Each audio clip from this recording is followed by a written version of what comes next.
Smartphone prices have been rapidly shooting up, and in the current day and age, to find a 5G smartphone that's also affordable, well, that's a difficult task. Now, while 15,000 rupees might be the new normal when a budget smartphone comes to mind, in recent memory, we did see two amazing 5G budget smartphone launches. I'm talking about the Poco M6 Pro and the Redmi 12 5G. However, with this phone that I have with me right now, this is the Lava Blaze Pro 5G, and this one has every ingredient to steal the thunder from the likes of the Poco and the Redmi. Let's talk.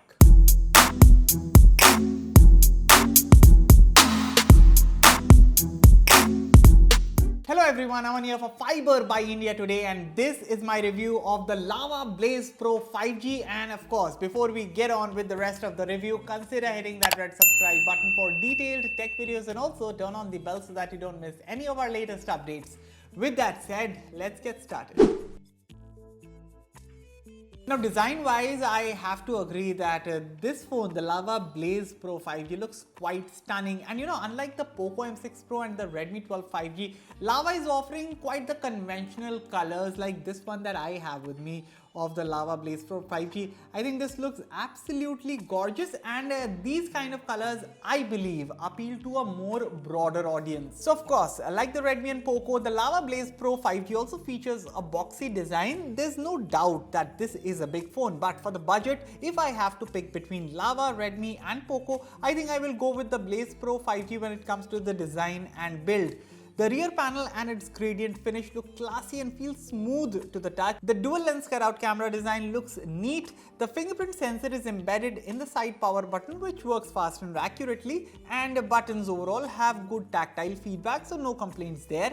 The front has a hole punch design, and while I would have loved to see a thinner chin, this is what we get on budget smartphones as a whole. Now yes, this phone is slippery, but to help with the gripping issues, Lava is also shipping a transparent silicone case in the box, so I think that's a good addition. This right here is a 6.78 inches IPS LCD display with a 120Hz refresh rate and Full HD Plus resolution, and you would straight away notice the difference between the 120Hz refresh rate screen on the Lava versus the 90Hz screens on the Poco and Redmi. So no doubt this screen operates smoother, plus with the 2.5D curves on the front, the display never felt rough around the edges. Peak brightness is also 580 nits, which is 30 nits more than the Redmi and Poco. However, in the real world, I did not notice any major differences between the three here. Indoors, all the three offer good brightness levels, and while the 580 nits do get the job done outdoors as well, in harsh sunlight, there are legibility issues. In our Fiiber display test, I found the display to be quite well tuned when it comes to producing colors, plus in terms of the sharpness of the panel, again, no complaints. In fact, if you're looking for a good large display for watching content on a smartphone at this budget, you will not be disappointed with either the Lava, Redmi or the Poco. And even the audio for that matter sounds just about decent, considering we are talking about a budget phone that has a single speaker present at the bottom. Listen.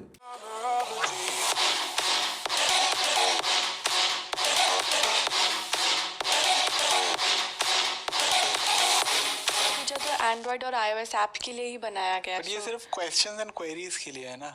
It's not like that. एक तुमने याद है एक AI based app आई थी जो आपसे बात हो तो। So overall, when it comes to the multimedia experience, you will not be disappointed with either the Poco M6 Pro or the Redmi 12 5G or the Lava Blaze Pro 5G. But I would say that this one among the three is the better one, as it does have the advantage of that 120Hz screen over its peers. The Lava Blaze Pro 5G is powered by the Dimensity 6020 chipset coupled with 8GB RAM and 128GB UFS 2.2 storage. On the software front, there's near stock Android 13 with 1 year of Android OS upgrade and 2 years of security patch updates. And while the software performance on a whole is quite good, Lava definitely needs to work on the future proofing here. But anyway, let's look at the benchmark scores first. So in AnTuTu, the Lava Blaze Pro 5G scored about 411,000, pretty much in line with Redmi and Poco. In fact, the scores are slightly less in comparison. Even in Geekbench 6, good single and dual core scores, considering we are talking about a budget phone here, but again, slightly less than what the Redmi and Poco scored in our testing. But you know what? If I keep the benchmarks aside, then in that case I found the performance to be better on the Lava Blaze Pro 5G versus the Poco M6 Pro and the Redmi 12 5G. Let me explain. So in general day-to-day tasks, the Lava Blaze Pro 5G with its 120Hz screen and a near stock Android 13 software felt smooth and snappy. In fact, after using MIUI on both the Redmi and Poco, the clean software experience on the Lava Blaze Pro felt like a breath of fresh air. And I'm not saying in the sense that MIUI is a bad software. In fact, MIUI is a really good Android ROM, but you know, on a modest hardware, it does feel quite heavy to run. So on budget phones, MIUI does not feel all that smooth, but stock Android on the Lava Blaze Pro 5G runs like a charm. So overall, app opening times on the Blaze Pro 5G are decently fast and the phone does not even struggle with multitasking. I mean, yes, if you're going to push this phone to the moon, then the hardware does struggle, but for a budget phone, the performance is right about decent. The phone is even able to handle general games, and while I did try playing Asphalt 9 also on this phone, and you know, the phone was able to run the game. Performance over prolonged periods is not the best, I would say, but again, this is a budget phone we are talking about here. You see, overall, I am quite satisfied with the performance of the Lava Blaze Pro 5G. I think general stuff works great, and having stock Android on a budget phone like this, I think that's a huge plus. The Lava Blaze Pro 5G features a 5000 mAh battery under the hood with 33 watt fast charging, and you get the charger bundled in the box.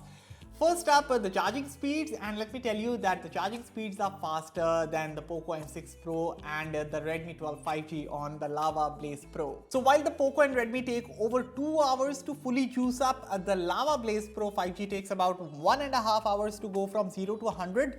Now, definitely not the fastest, but a lot faster than the Redmi and Poco. As for the battery life, I would say that featuring a large 5000 mAh battery under the hood, the endurance does not disappoint. I mean, this phone will easily last you a day with heavy usage involving watching a lot of videos, doing video calls, using 5G, using social media and the likes. In fact, in my moderate usage, I was easily hitting 1.5 days on a single charge, and that kind of number is quite good. Rest for perspective, an hour of YouTube video playback drained about 5% battery, while an hour of Asphalt 9 gaming drained about 11% battery on the Lava Blaze Pro 5G. So solid numbers overall, I would say.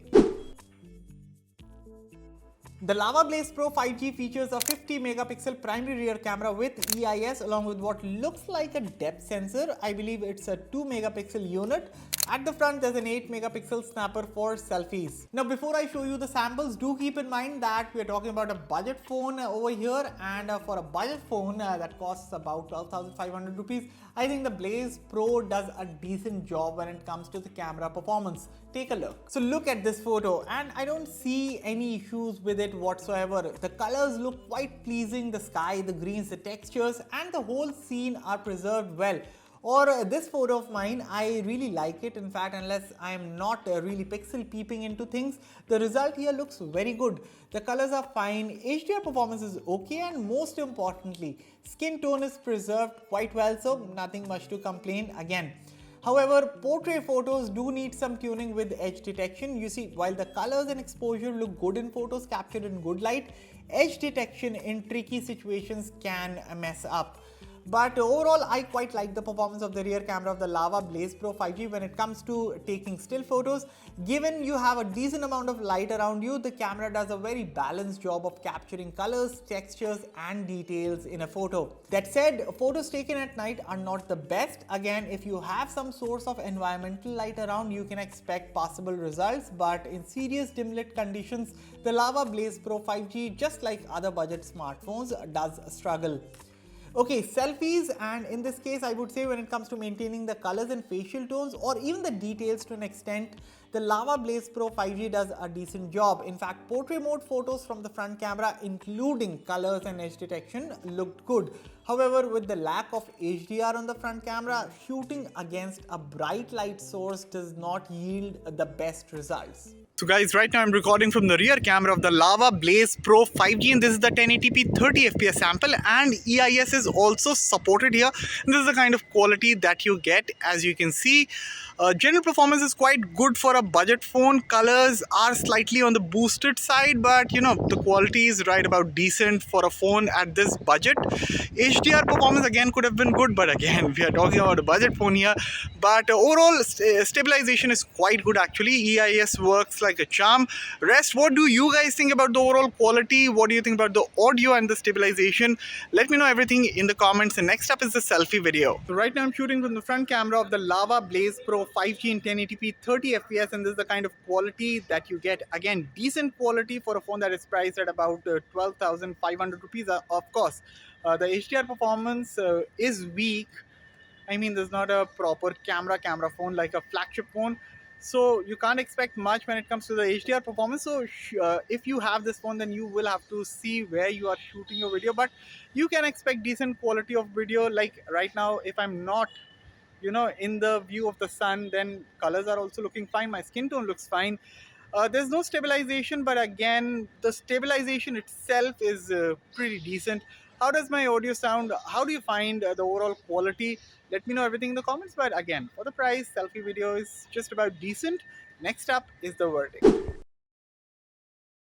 So with everything considered, the Blaze Pro 5G is a solid offering from the house of Lava, and if you're looking for the best 5G budget smartphone right now in the Indian market, then in that case, this phone earns my recommendation, and here's why. So first up, the design, which I know is a subjective take, but still, if a budget phone is what you're looking for and your choices are narrowed between Lava, Poco and Redmi, I think this color of the Blaze Pro looks better than the other two hands down. The second reason is the performance. While the Blaze Pro 5G is certainly not a performance monster, in its price segment with a 120Hz screen and stock Android 13 software, the Lava Blaze Pro 5G performs admirably well. The third reason is the battery life, and more than that, the 33-watt fast charging, which is again better than what Redmi and Poco offer. Finally, when it comes to the overall performance or the overall experience in the budget segment, especially still photography in good light, the Lava Blaze Pro 5G does not disappoint. I think the Lava Blaze Pro 5G offers a better overall value in comparison to the Poco M6 Pro and Redmi 12 5G. Fiiber rates the Lava Blaze Pro 5G a 7.5 out of 10. Rest, you guys let me know your thoughts about this phone in the comments below. As always, for all the latest in tech, stay tuned to Fiiber. I'll catch you all in the next one. Thank you for watching.